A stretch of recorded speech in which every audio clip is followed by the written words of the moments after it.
a plus 1 by a সমান 3 হলে 2a divided by 3a square minus 2a plus 3 এর মান কত? এই এমসিকিউটা বরিশাল বোর্ড 2024 সালের একটা প্রশ্ন। তাহলে এই এমসিকিউ গুলো আমরা সরাসরি ক্যালকুলেশন করেও করতে পারবো, আবার ক্যালকুলেটরের মাধ্যমে আমরা সমাধান করতে পারবো। তাহলে আমরা দেখো, প্রথমে আমরা যদি ক্যালকুলেশন করে কিভাবে করতে হয় সেটা দেখি। তাহলে দেখো এখানে কি হইতেছে, এখানে দেওয়া আছে যে a plus 1 by a এটা সমান হচ্ছে 3। তাহলে এখান থেকে আমরা যদি উভয় পাশে a দ্বারা গুণ করি, দেখো a স্কয়ার প্লাস 1 সমান হচ্ছে 3a, a স্কয়ার প্লাস 1 সমান হচ্ছে 3a। তাহলে এখানে দেখো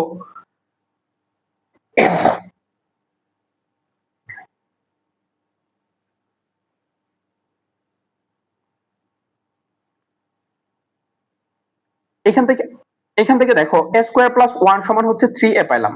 তাহলে এখানে এবার আমাদের এইটার মান নির্ণয় করতে বলছে যে 3a square minus 2a plus 3। তাহলে এখানে দেখো 2a, এখানে 3 এখানে 3 যদি আমরা কমন নেই a স্কয়ার প্লাস 1 আর এখানে থাকবে হচ্ছে 2a। তাহলে এখানে দেখো তো a স্কয়ার প্লাস 1 সমান কত আমরা লিখতে পারি? 3a লিখতে পারি না? তাহলে 3 into 3a minus 2a।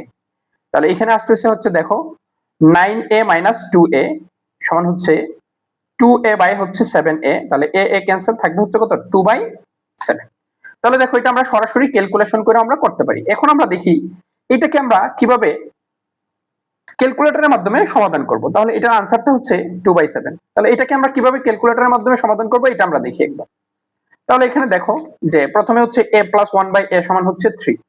তাহলে শিফট x আমরা ধরে নিব এই আলফা x প্লাস হচ্ছে 1 ডিভাইডেড বাই x, তারপরে হচ্ছে আলফা দিয়ে ক্যাল মানে সমান দিতে হবে। এটা সমান হচ্ছে কত? 3।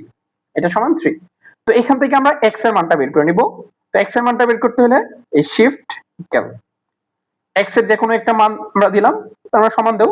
সমান দেওয়ার পরে দেখো x এর মান আসছে 0.3819, 0.3819।